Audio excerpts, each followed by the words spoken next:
would like to introduce you Bernice Marsh, who has written the book Trottie and the Farmyard Mystery, a lovely story about a brave collie dog who has to leave the home he knew to set sail on a new adventure.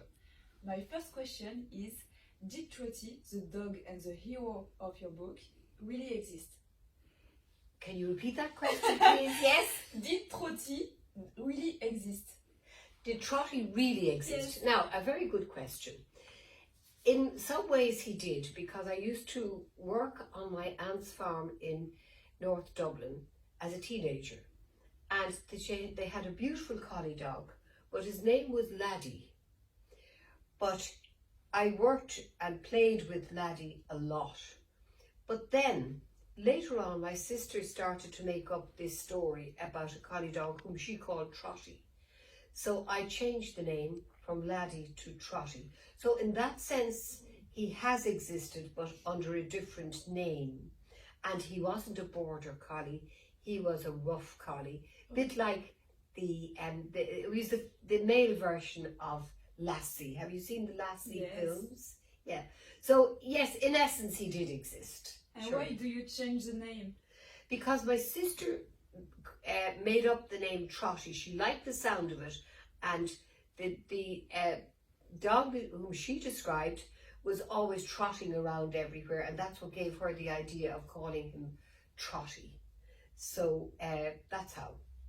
Bernice, could you tell me if you would define yourself as an artist? As an artist?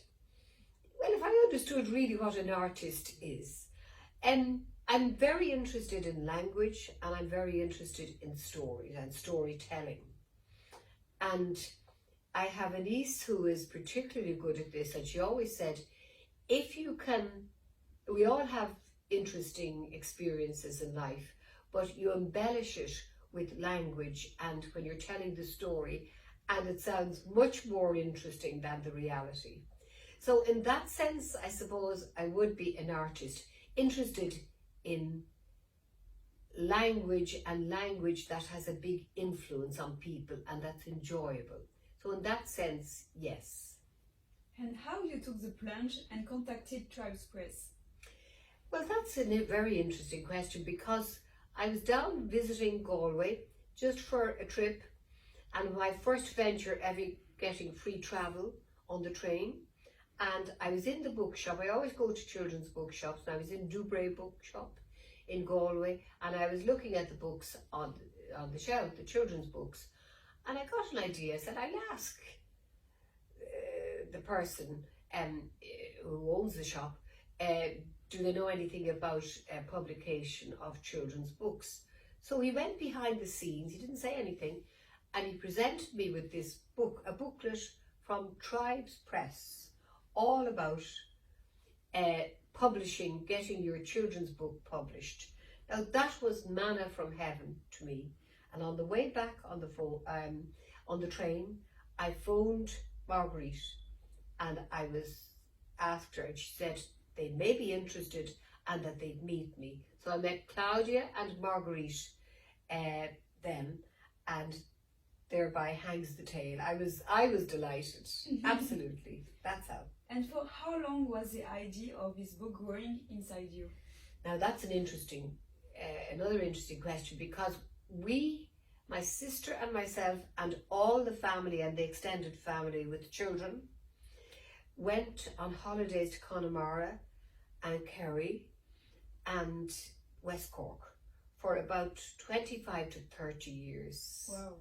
So it was a long time, and we loved every moment of it. We had great holidays. And on those holidays, we met collie dogs. We met most of the other animals that are in the Trottie book. And some of the events, like we went to the sheep shearing, and we also went badger watching at night, and we saw a myriad of little gorgeous rabbits disappearing into a warren on Inishboffin Island. So that's going back now to the mid-1980s. That's when we started, and we only finished going I think about 2010. So it was over a long period of time that this book has been hatched. Okay. Yeah, but not so much as a book, just as stories being told to children at night as they were going to bed before you tucked them in. Okay. And how long did it take you to write this book? Now, my sister and myself, I was looking up some old records at home. Do you know when she started to write it? She was telling the stories particularly, but I used to be there present when she was telling the children the stories about this collie dog. And they said, these children who are now adults said to their Auntie Angela, would you not write it down as a book? And she said, well, I couldn't do that. Well, I said, I will help you. So we sat down together, I'd say about the year 2000, and then we abandoned it. Why? Well, it's just life took over and there were so many other things to do, so yeah. But then, about 2010 or 11, we seriously thought about the book and we sat down and we did a big plan. And then in 2013, my sister got cancer of the esophagus and she died. I remember saying to her about a month before she died, she had written half the book and I was helping her. I said, what about the Trottie book? She said, I couldn't. I said, don't worry. And she couldn't, she was so unwell. But when she died, I said, I'm going to finish this book. I was raring to do it and wrote the other two books. It's a trilogy, it's part of a trilogy. So that is difficult to answer that question, but it really came to life in about 2010. But then it took up great momentum when my sister died in 2013, and I got seriously down to it then about 2014 or 15, and that's where it's at now. So this book is a way to celebrate the memory of your sister. Sorry? This book is a way to celebrate the memory of your sister. Very much so, and it's dedicated to my two sisters, yeah. So this helped me with the grieving. I knew exactly what the story was going to be about, and it was a joint effort. And a lot of her wonderfully, what would I say, descriptive expressions about the animals are in the book and in books 2 and 3 as well. I just really have jottings of Angela's ideas about books 2 and 3, but I have incorporated them. And but really most of half book 1 was Angela's ideas, absolutely. And what was the most difficult thing you had to deal with in the writing process? Well, now that you mention it, I was completely computer illiterate. Now, I did 4 lessons on the computer and I didn't know what hit me. I said, how am I going to do this? Now, fortunately, I was able to type, so that did help. But I'm still struggling a bit with the computer, but I've managed to put the 3 books on the computer. And occasionally when things went wrong, like once I deleted a whole book without having it on USB key. So that was a major disaster. That was book 2. But anyway, I can ring for help now if I'm in trouble. But that was really the most difficult part. None of the rest was very difficult. Okay. And how much of you is in this book? I'd say there's a fair amount of, one's views on life and one's constructs, the sort of glasses that we wear, the way we view life. That definitely is part of me and very much part of my sister Angela.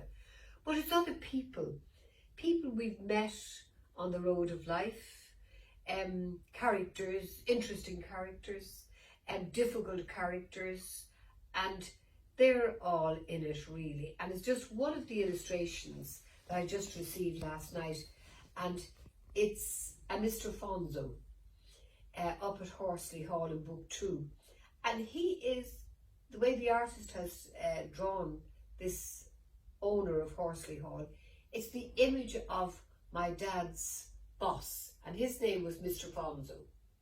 So it's the image of my dad's boss. She would never have met him or anything, but it's identical. So yeah, there's a lot of real people, but they're embellished or they're changed in some way, and mostly disguised. But to answer your question, yes, there's a good bit of me and an awful lot of my sister Angela in the book.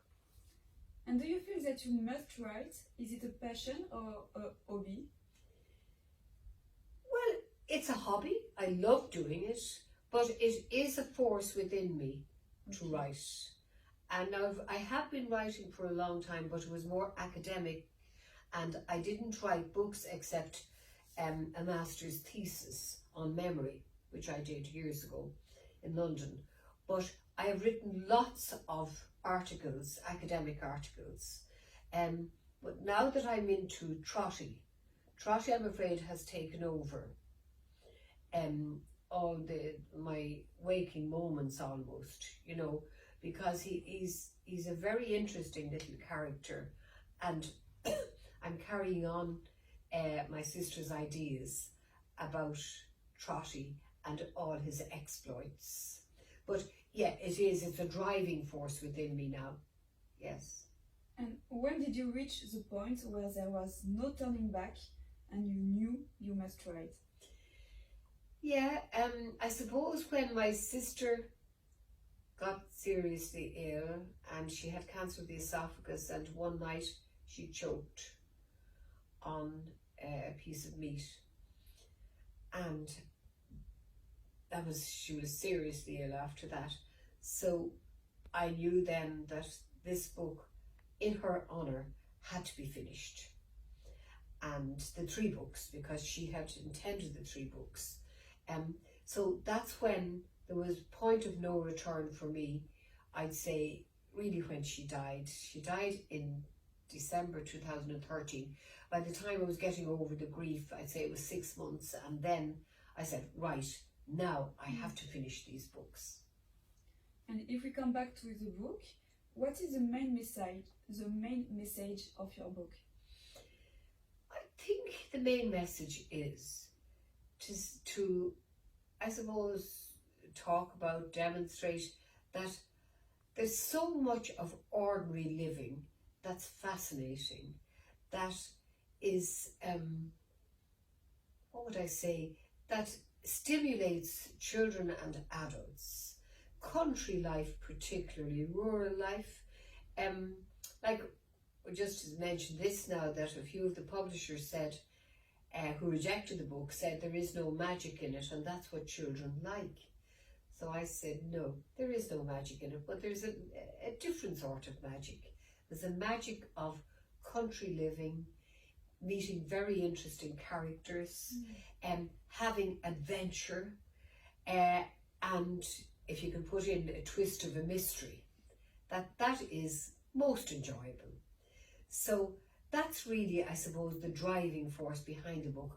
Also giving children a love of reading, and particularly reading about animals and natural world, the natural world. We're always talking about the natural world now, but this is the natural world in Trottie. And to give children a love and a respect for it, and also how to deal with difficult situations. And also to cultivate simple things, but they're important, like kindness and particularly forgiveness. Trottie has learned to forgive in the trilogy, and that's important. We see at the end of book 3. Yeah. If you had to summarize your book in one sentence, could I? What it would be? What would it be? It's very complicated. Well, it's a simple and profound book, I think. Simple in that it's about ordinary everyday living on a farm and all the antics that the animals get up to. But profound in that it does delve slightly into the deeper aspects of life. It's done in a very subtle way, and And I'm talking particularly about, as I mentioned already, how to deal with difficult characters or personalities and how to be loving and forgiving in life. So that's really what it's about, but it's all done through the eyes of Trottie, a most delightful collie dog in the west of Ireland. And how did you feel when you held your book for the first time? I felt very nervous. I don't like saying proud, but I was a bit chuffed, being honest. Yes, I was chuffed. And I said, couldn't believe it. I said, I can't believe that this book has come to reality, because it's only going round in your mind for so long. Yeah. And then to see it produced as something physical, as a book. And even more so then when I went in the other day, and I wasn't even thinking about the book, and I went into one of the bookshops in Dublin. I said, there's the book. Now, I had been to the bookshop to ask them to take it. I'd forgotten that. But I said, oh, there's the book. And then I got really chuffed. I said, it's in the bookshop. Not many, a few bookshops.